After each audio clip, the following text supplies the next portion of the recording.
Okay, we're going to get started. We've got a full agenda, and we don't want to cut anything back. So I think that you all would agree that that was a really good beginning, very stimulating. Let's again applaud everyone who had a role to play in that. And what I would also like to do, we began earlier by David and I introducing ourselves as co-chairs, but we also want to recognize the chairs who work with us in partnership. So for the my roundtable on Institute of Health Equity, Dr. Antonia Villarreal is here. You can wave.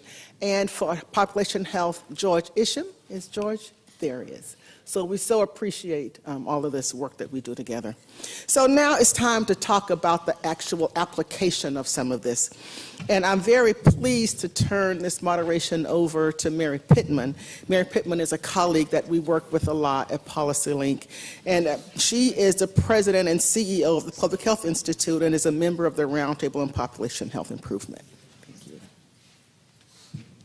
Thank you, Margaret. And I am thrilled to be moderating this panel. We have an incredible group, and so I'm going to be brief in my comments and really quickly get to them.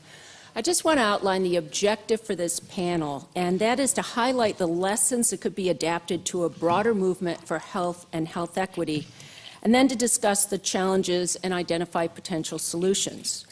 Like Mildred, I also cut my teeth on a few movements in the past. Starting when I was in college, we had a group that was in support of a movement. We didn't stimulate the movement, but we were trained by Jock Yablonsky and the Miners for Democracy in West Virginia to provide support to the people who were really organizing and stimulating that movement. And I learned a lot from that.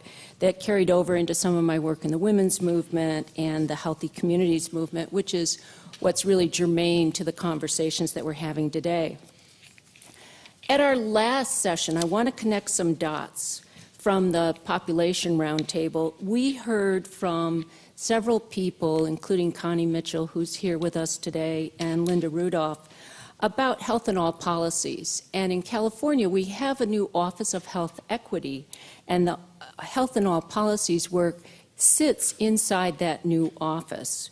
And so I was stimulated after that last discussion to go back and look at some of the roots of the health in all policies work, and particularly to look at what's been going on in the EU.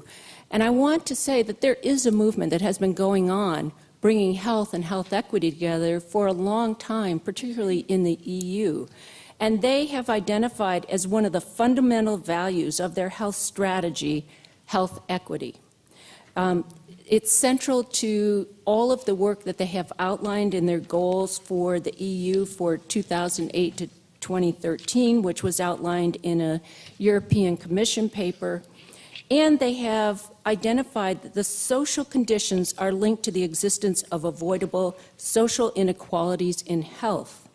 They acknowledge that the social gradient in health status, where people with lower education, lower occupational class or income tend to be those who die at a younger age. This is not new news, but this has been documented and used as part of the driving force in the EU for their health strategy since the EU was founded.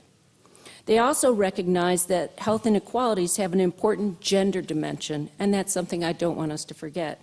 Women in general live longer than men, but they may spend a longer proportion of their lives in ill health and often have influence over the social and health determinants within their families and communities.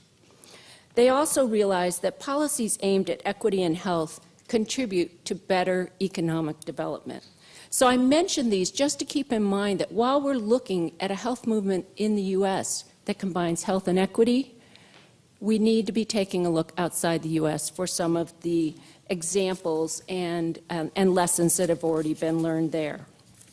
We have a distinguished group of individuals for our panel today who have a wealth of experience leading organizations that have long been involved in some of the leading type of movement building related to health. Their bio sketches are included in your packet, so I'm not going to go through that. I'll just briefly introduce each person before they speak. But could I ask you to please hold your questions until the panelists have completed their presentations, and each of them will speak about 10 minutes and will give us some time at the end for conversation, which I think is most important. We'll start with Mildred Thompson, who again is Director of Policy Link Center for Equity in Place and co-chair on the Roundtable on Promotion of Health Equity and Elimination of Health Disparities. Mildred, thank you.